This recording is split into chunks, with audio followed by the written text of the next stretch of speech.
હાલો, જય શ્રી કૃષ્ણ. યુટ્યુબ ચેનલમાં ગણેશા હોમ કિચનમાં આપણું હાર્દિક સ્વાગત છે. આજે આપણે બનાવીશું કસૂરી મેથી. મેથીની આપણે સુકવણી 1 વર્ષ સુધી કરી શકીએ છીએ. સૌ પ્રથમ આપણે પાણીમાં આવી રીતે વોશ કરીશું, એટલે કોઈ મીઠી કે કોઈ નાની એવી કાકરી હોય તો નીકળી જાય છે. આને આપણે આવી રીતે કરી કોઈ વાસણની ખાટલી કે ગમે તે હોય એમાં સૂકવી શકાય છે. આવી રીતે આપણે એક કપડામાં સૂકવેલી છે. 1 કલાક સુકાઈ જાય પછી આપણે આવી રીતે એના પાંદડા બીટીશું. આવી રીતે પાંદડા આપણે બધા બીટી લેશું. આવી રીતે પાંદડા બીટેલા છે.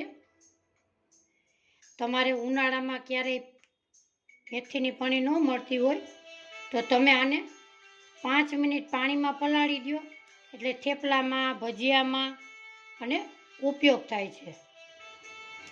આવી રીતે તમે બધે બીટી લ્યો છો.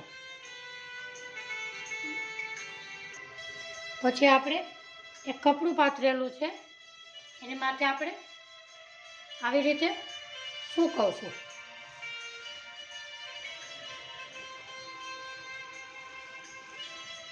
એને તમે 2 થી 3 દિવસ છાયામાં સૂકવવાની, અને સાવ સુકાઈ જાય એટલે 2 મિનિટ તડકામાં સૂકવવાની. આપણી મેથીના 3 દિવસ સૂકવવાના થઈ ગયા છે. એ મેથી આવી રીતે ડ્રાય થઈ જાય છે. આ મેથી તમે બોટલમાં ભરી અને વર્ષથી સુધી ફ્રીજમાં સ્ટોર કરી શકો છો.